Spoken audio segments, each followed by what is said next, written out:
15 trained operators couldn't answer his question. Not because they didn't know what to say, but because there were no words in the manual for grief. When a widower called the hotline asking why his late wife had been charged for a treatment she never received, no one knew how to respond. But then Maya Bennett, a dishwasher from the company cafeteria, walked in with a tray of tea, overheard the conversation, and said just one sentence. It wasn't scripted. It wasn't authorized. But it changed everything. By the end of the week, the company's reclusive CEO had rewritten the protocol. By the end of the month, he'd offered her something no one else ever had, a chance. And maybe even more than that. Before we dive into the story, comment below where you're watching from. Enjoy the story, everyone. Maya Bennett had long since stopped checking the time. It didn't help anyway. Whether it was 5 a.m. or 5 p.m., she was always somewhere between hurrying and apologizing, ducking into another shift with wet hair and cold fingers. Her student ID bent at the corner and her sneakers held together with the same clear tape she used on her sketchbooks. At 23, she should have been almost done with her degree and applying for internships in child psychology. Instead, she was balancing a chipped dish bin on one hip, elbow-deep in cafeteria water at lunchtime, and delivering burgers at a noisy corner diner by 9. Her days smelled like bleach and coffee and boiled rice. Her nights were mostly exams and headaches. But her hands were steady and her ears were always open. She never meant to be noticed. In fact, she'd gotten good at the opposite. In a building that pulsed with buzzwords, caffeine, and high-speed Wi-Fi, no one saw the girl collecting cups from break room bins or silently restocking napkins after closing. Not unless she spilled something, or smiled too long, or spoke too much. So Maya didn't. She clocked in, scrubbed counters, studied during her lunch breaks, sent half her paycheck to her mom back in Dayton, and kept her dreams folded like laundry, practical and clean.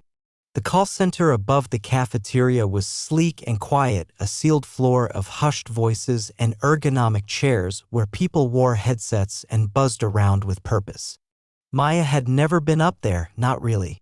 Once, when the espresso machine broke, she was sent to deliver bottled tea for a board meeting. The hallway alone felt like another planet, polished, soundproofed, and cold. Like someone had vacuumed out the soul and replaced it with glass and code. She preferred the basement cafeteria even if the drains stank and the ovens moaned. There, people grumbled and laughed and forgot she was there. Which suited her just fine. Until Thursday. The morning started like any other. Maya's alarm went off at 4:45 a.m., not because she had to be up that early, but because it gave her 20 minutes alone before anyone else woke up in the apartment. Her youngest brother always wanted toast. Her middle sister always forgot her bus pass. Her mom always said thank you without looking her in the eye. By 6 o'clock, Maya was on the bus, balancing her psychology notes on one knee and her cafeteria apron on the other. Her phone buzzed once, a reminder to submit a half-finished assignment by midnight. She sighed, tucked the phone away, and closed her eyes. Just for a second. She opened them again in the cafeteria's back kitchen, sleeves rolled to her elbows, water splashing as she chased a rogue spoon in the industrial sink. The head cook, Jeannie, was arguing with a delivery guy. The coffee machine was hissing. The overhead radio was stuck between Beyoncé and static. Normal. So normal it almost made her feel safe. At exactly 11:35 a.m., the shift manager leaned through the swinging doors. "Bennett," he called. "Conference room tea run. Big boss upstairs. You're up." Maya blinked. "Me? Yeah. Lisa's out sick and you're the least scary-looking person here. Go. Now." By the time she reached the top floor with the tray, Maya regretted not fixing her braid. Or wearing cleaner shoes. The hallway was colder than she remembered. The walls had no art. Only quiet reflections of people who moved quickly and spoke in acronyms. She followed the directions: second left, glass door, end of the corridor. She balanced the tray carefully, nodded politely at someone who didn't look up, and entered the conference room with the hesitancy of a shadow. They didn't notice her. They were all gathered around a speakerphone. Suits, open laptops, one woman wiping the edge of her glasses. A call was in progress and it wasn't going well.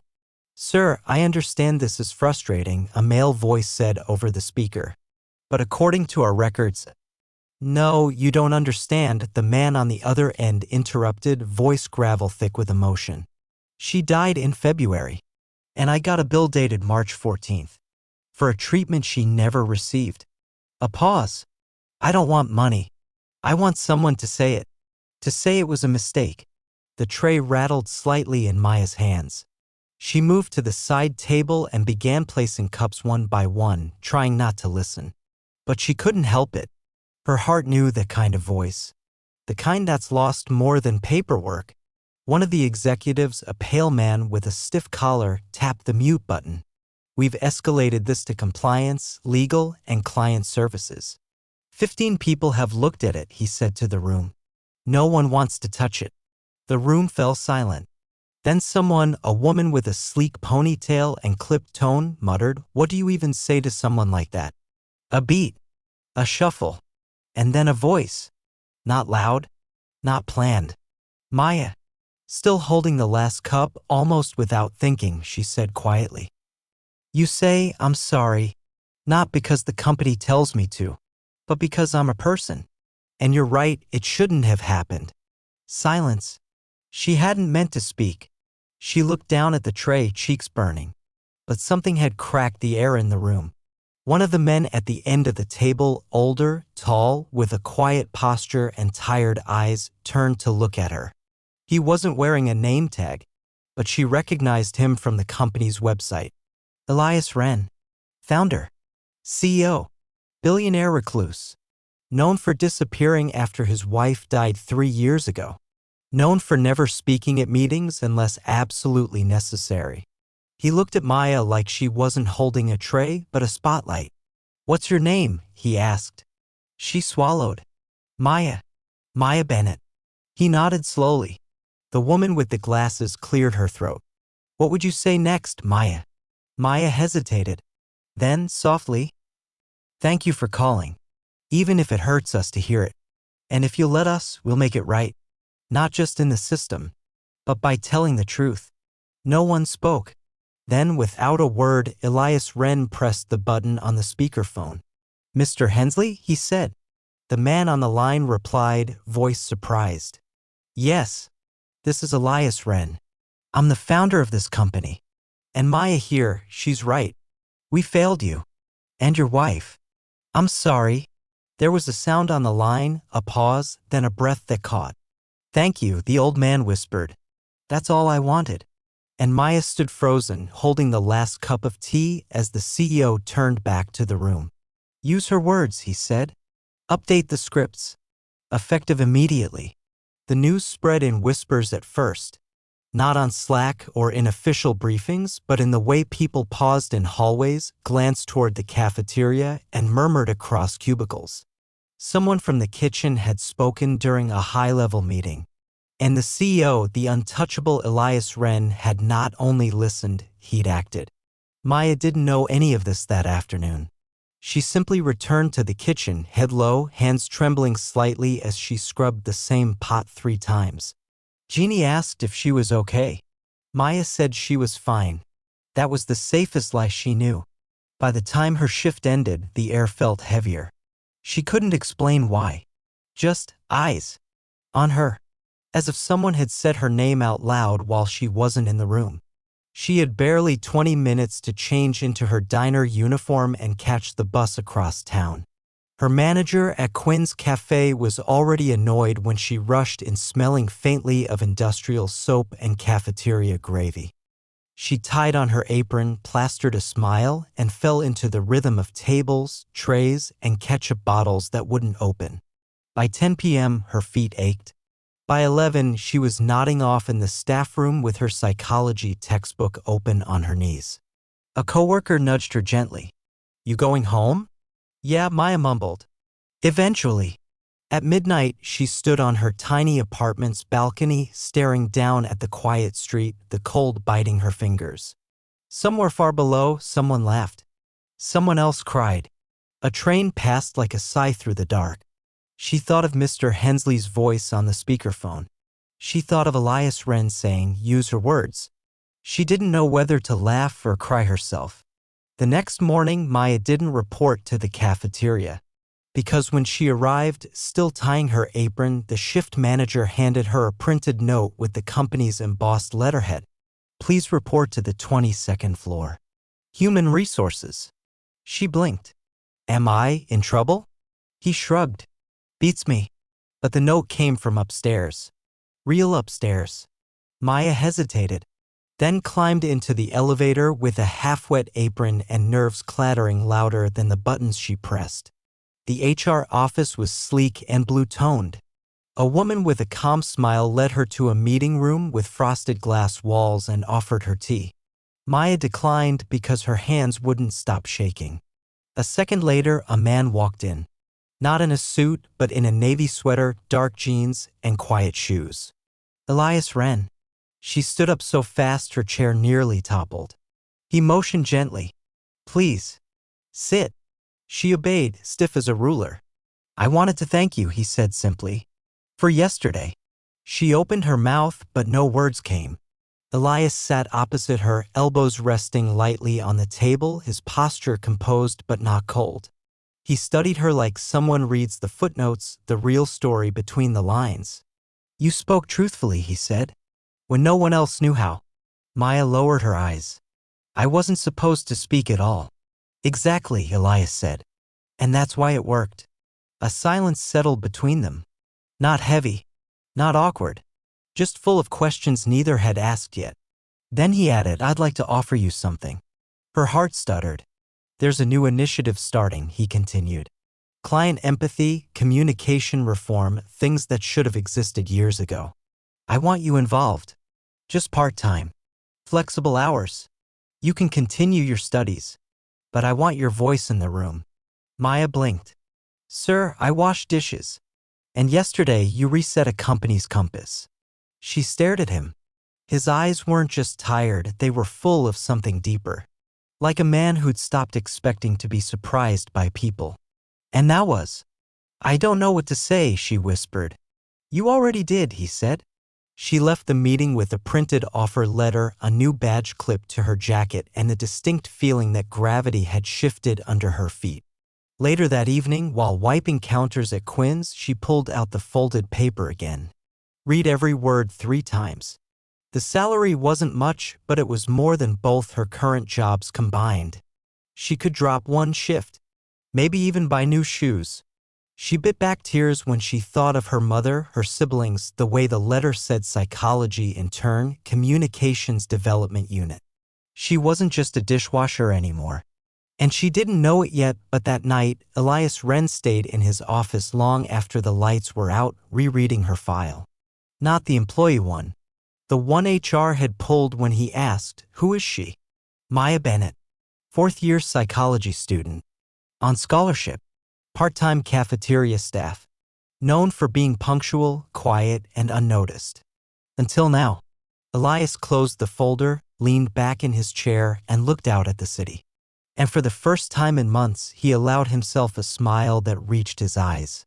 The new badge felt strange around her neck. Heavier than it looked. Maya wore it tucked beneath her coat at first, like something secret or stolen. She wasn't sure who she was supposed to be now, part dishwasher, part communications intern. The title didn't feel real. The cafeteria staff kept asking her what she'd done up there. The call center operators started nodding politely in hallways. Her psychology professor sent a cautious email, "Congratulations on the new opportunity. If you'd like to convert your fieldwork credits, we can talk." Maya didn't reply right away. She wasn't sure if she deserved any of it. Her first meeting was scheduled for Tuesday morning. She arrived 15 minutes early, clutching a borrowed laptop and a notebook filled with messy, handwritten thoughts. No one else was there yet. The room was too clean, the chairs too white. She sat by the window, pretending to organize her things, heart thudding like a second hand. People trickled in suits, notepads, laptops open like shields. She recognized one woman from the conference room. Another greeted her with a smile that didn't quite reach her eyes. This must be the intern, someone whispered, not quietly enough. Maya felt her face flush but nodded politely. Hi, I'm Maya. They began with data, customer feedback scores, protocol scripts, failed escalation attempts. Maya listened, took notes, sipped the tea someone had set near her elbow. She didn't speak. Not until someone said, "But how do we train empathy without turning people into therapists?" And before she could stop herself, she said quietly, "You don't have to be a therapist to say something human." Every head turned. Maya almost apologized. But Elias, seated at the far end of the table, raised a hand ever so slightly, a small motion that said, "Go on." So she did. "You just have to mean it," she said, voice steadying. People can hear the difference between sympathy and sincerity. One sounds like a policy. The other feels like care. Someone typed furiously. Another coughed. And someone else, a man with graying hair and an old name badge, nodded slowly. Elias said nothing at the moment, just watched her with that same unreadable quiet. After the meeting, he caught her in the hallway. "You speak like someone twice your age," he said. Maya gave a small laugh. "I feel twice my age." He tilted his head. "Because of the job? Because of life." That was the first time she saw him really smile, not the small curve of the mouth, but the faint, surprised kind that made her wonder what he used to be like before the suits and grief and silence. The next 2 weeks blurred. Her one sentence was added to the company's internal empathy training guide. Someone tweeted about it anonymously, and it went modestly viral. "Dishwasher girl teaches billion-dollar firm how to say sorry." Maya didn't even have Twitter. A coworker showed her.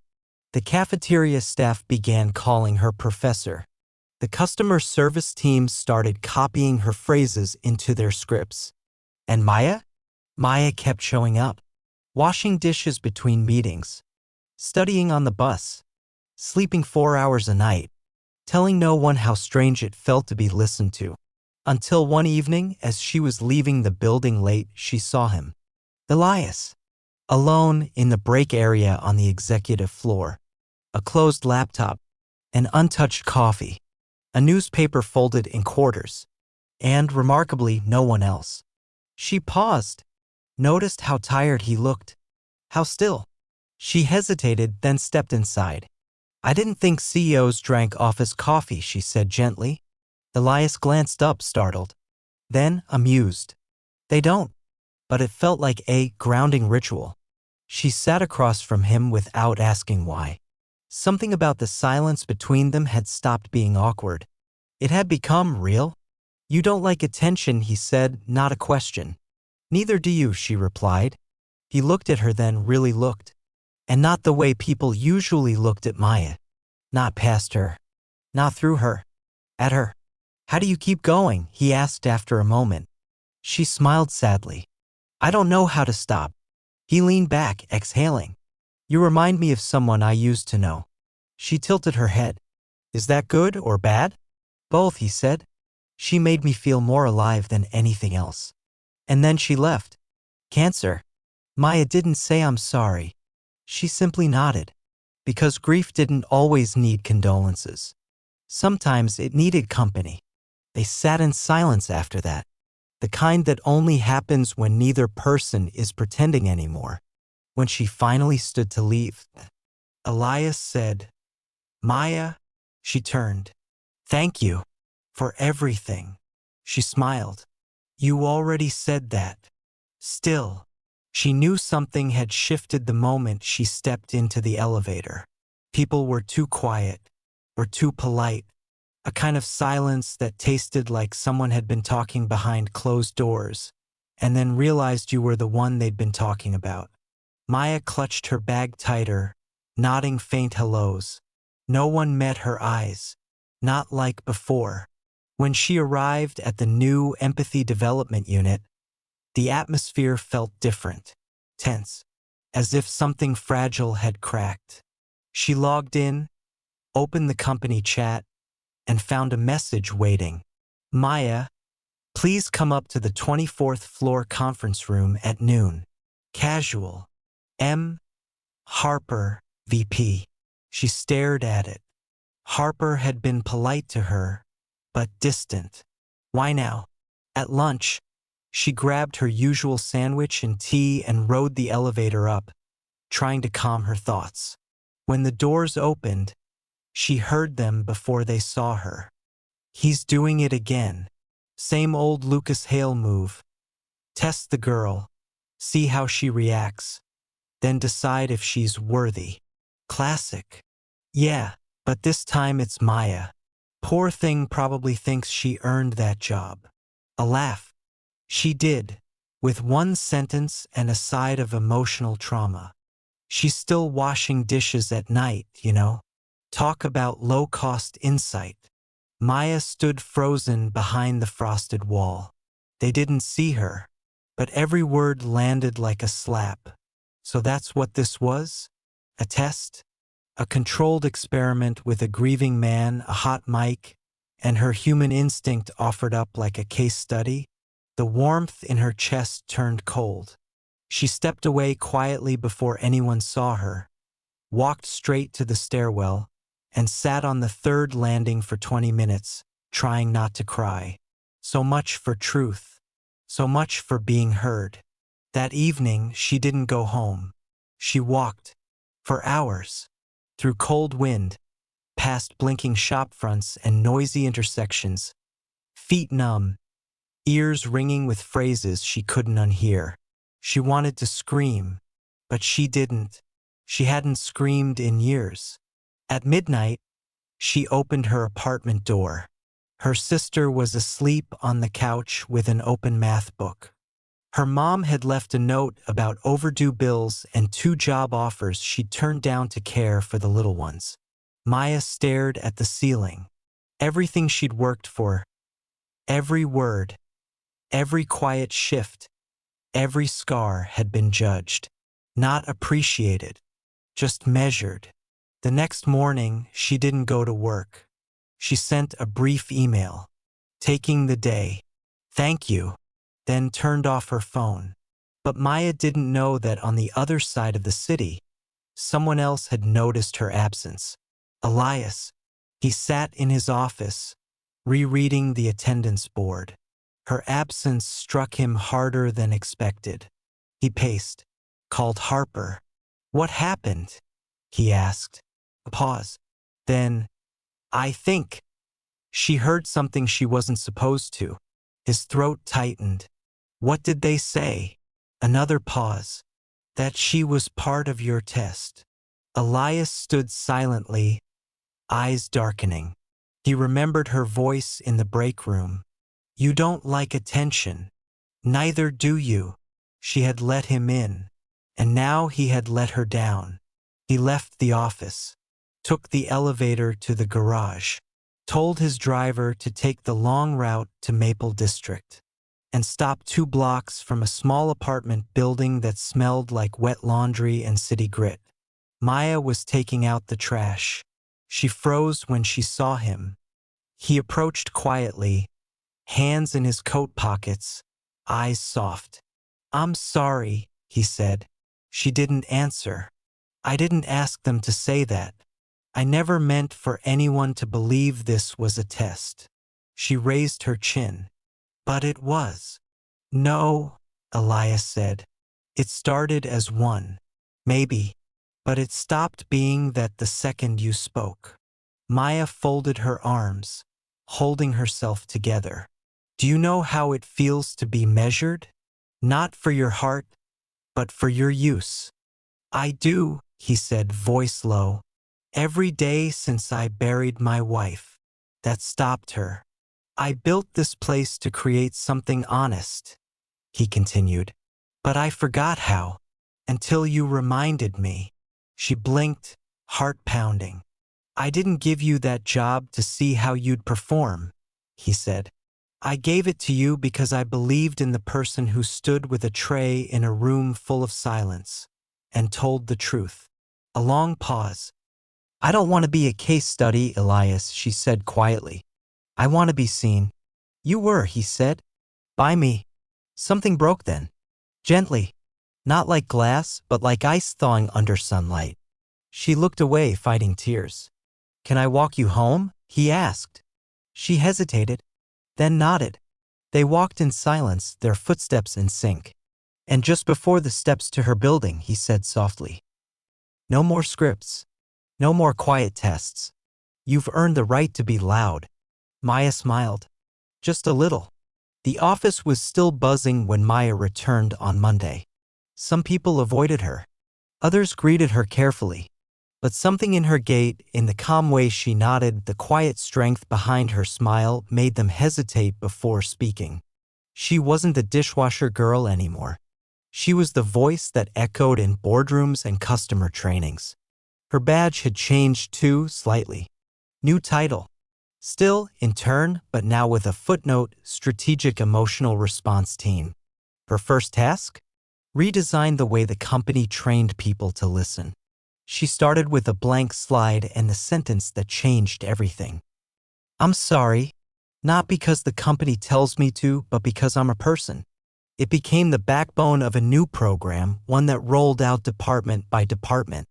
And when Maya stood in front of her first live training group, a dozen seasoned call agents, she felt her voice tremble only once, then settle, then rise. Afterward, someone clapped, then another. By the end, half the room stayed behind to talk. Not because they had to, but because something she'd said had hit home. Elias didn't attend the training sessions. Not directly. But every once in a while, she'd catch him leaning against the glass wall during a break, just listening. Observing. Not judging. Just there. Sometimes he waited for her after work. Not in a romantic, flashy way. Just a silent presence in the hallway. He walked her to the elevator. Asked her how her lectures were going. Told her he'd started listening to classical music again. Once she laughed. "You're too serious, you know?" He smiled. "I used to be worse." Another time she said quietly, "You don't have to protect me anymore." And he answered, "I'm not protecting you. I'm learning from you." The change wasn't loud. It was in the details. The way other departments started asking for her feedback. The way people at Quinn's Cafe began leaving extra tips once they recognized her from the article that briefly trended on LinkedIn. The intern who taught a company to say sorry. And then came the letter. A small white envelope slipped under her door one evening. Return address, Walter Hensley. Her hands trembled as she opened it. "Dear Maya, I don't know what you look like. I don't even know your last name. But your voice that day, I remember it like a prayer.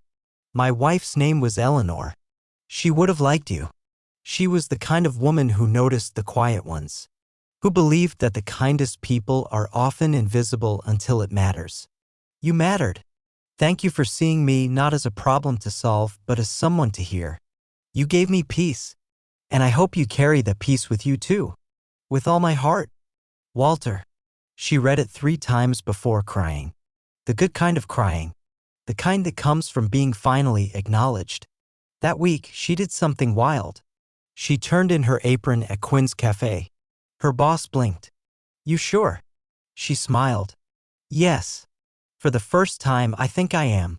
She kept the cafeteria job 2 days a week, not for money, but for rhythm. She liked the clatter of trays and the smell of burnt toast. It reminded her of where she started, of who she still was. One Friday evening, Elias waited for her at the exit. Not in a suit. In jeans and a jacket, and a tired look softened by something else. "I have tickets," he said. "Small gallery opening. Local artists. One of them paints emotion as light." She tilted her head. "Is that even possible?" He shrugged. "Only one way to find out." They walked together, not touching, but closer than strangers should be. The gallery was quiet. All soft walls and fragile shadows. One painting caught her breath, a swirl of color. Imperfect and human, with a broken line through the center that glowed gold. There was no plaque. "I asked them to leave it unnamed," Elias said beside her. She looked at him. "Why?" "Because the best things," he said, "are the ones people name for themselves." When they stepped outside, The night smelled like spring, like wet concrete and blooming trees. He paused. Maya. Yes. Can I walk you home? She smiled. I was hoping you'd ask. And so they walked, in no rush to get anywhere. Two people who had learned painfully and beautifully that one sentence, spoken from the heart, really can change everything. And sometimes, just sometimes, the person who hears it stays. If this story moved you, don't forget to like, subscribe, and hit the bell for more powerful narratives that remind us of the strength in kindness.